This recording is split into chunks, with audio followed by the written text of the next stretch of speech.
आज या ठिकाणी त्यांच्या सत्कारासाठी आपण सर्वजण जमलो आहोत. ते आमचे मित्र आणि सेवाशक्ती संघर्ष समितीचे आमचे जिल्ह्याचे सन्माननीय भरत पवार साहेब. बरोबर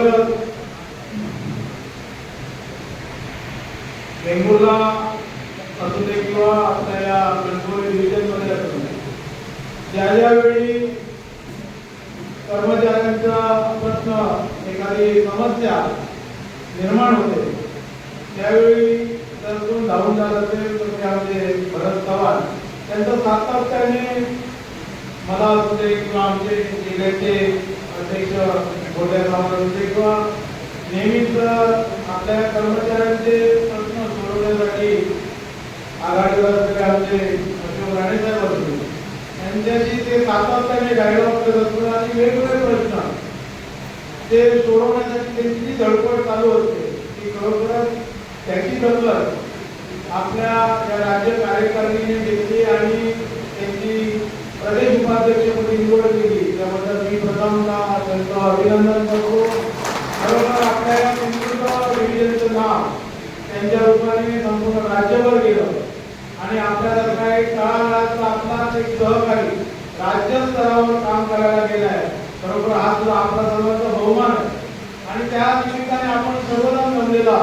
आपल्याला माहिती असेल की जिल्ह्यामध्ये कुठलाही प्रश्न निर्माण झाला तर आपले सन्माननीय आमचे जिल्ह्याचे अध्यक्ष मोठ्या सावंत हे नेहमी म्हणजे त्यांची स्टाईलच वेगळी आहे. कारण आम्ही 1990 पासून एकत्र असलेले कार्यकर्ते आहोत.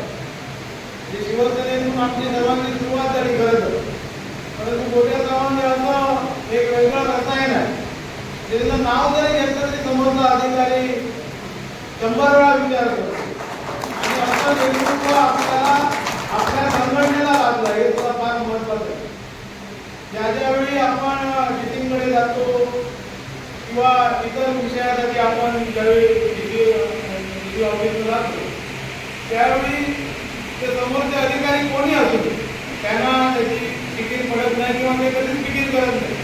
कारण नेहमी त्यांची बोलण्याची स्टाईल आणि काम करण्याची पद्धत एखाद्याला न्याय कसा द्यावा हे मोठ्या सावंत यांच्या रूपाने आम्ही कित्येक वर्ष बघत आहोत आणि त्यांचं नेतृत्व आपल्या इथे कर्मचाऱ्यांना लागतं. बरोबर आपण सर्वजण भाग्यवान आहोत.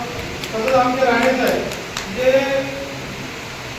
मी सांगायला असंच आहे मी त्यावेळी काँग्रेसमध्ये होते. आम्ही राणेसाहेब ज्यावेळी काँग्रेसमध्ये गेलो त्यावेळी इंटरचं युनियन चालू होतं त्यावेळी सुद्धा मी अध्यक्षच होतो आणि त्यावेळी सुद्धा आम्ही त्यांच्यासोबत खांद्याला खांदा लावून आमच्या एसपी नाव घेतो.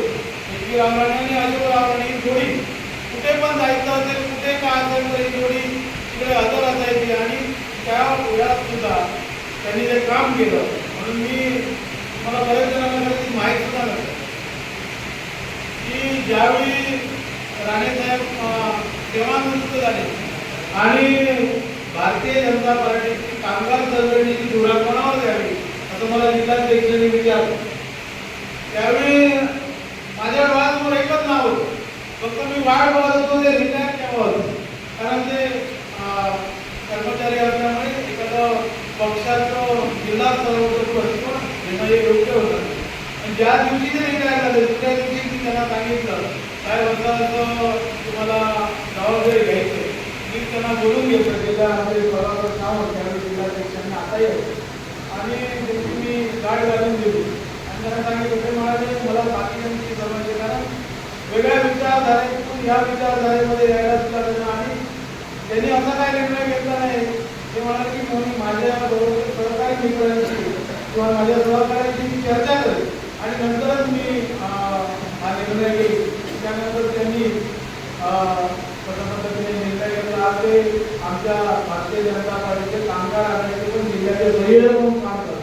म्हणजे सांगण्याचा उद्देश एकच आहे की आपल्यासारख्या कर्मचाऱ्यांचे नेतृत्व करणारे नेतृत्वातून जिल्हा स्तरावर असेल किंवा राज्य स्तरावर आज राष्ट्रीय पक्षाच्या एका कामगार संघटनेचे जिल्ह्याचे अध्यक्ष सुद्धा अशा पद्धतीने आपण सर्वजण भाग्यवान आहात.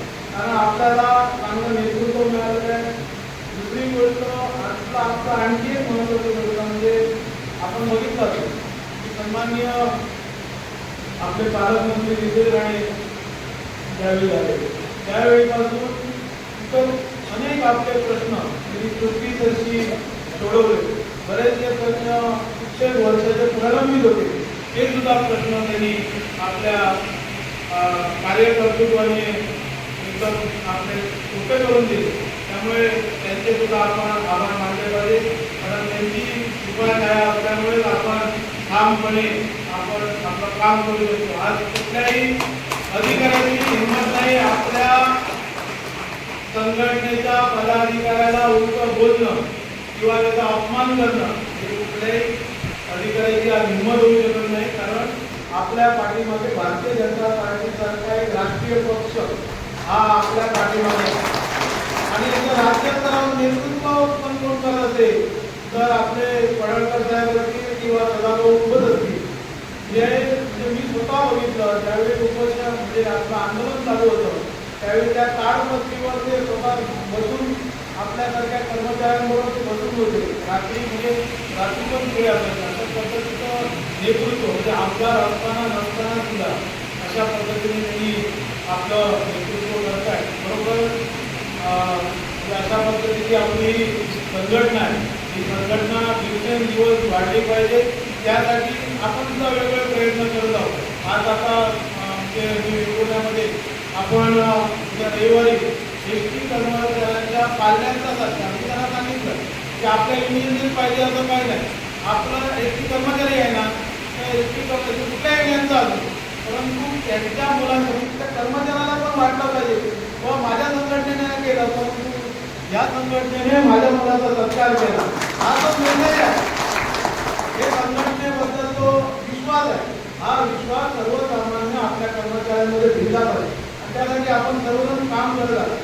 आपले संघटनेचे कार्यकर्ते बरोबर म्हणजे आमच्याकडे हिंदुवादी डेपोचा विचार केला तर आमचे भाऊ गावातील सगळ्यांचं नाव घेत नाही परंतु ही मंडळी सातत्याने एसटी कर्मचाऱ्यांचा कुठलाही बारीक सारीक विषय असला तरी फोन करतात असं आहे आपल्याला भेटायला पाहिजे सांगायला पाहिजे वारंवार म्हणजे एवढं ते कर्मचाऱ्यांप्रती त्यांची धडपड असते.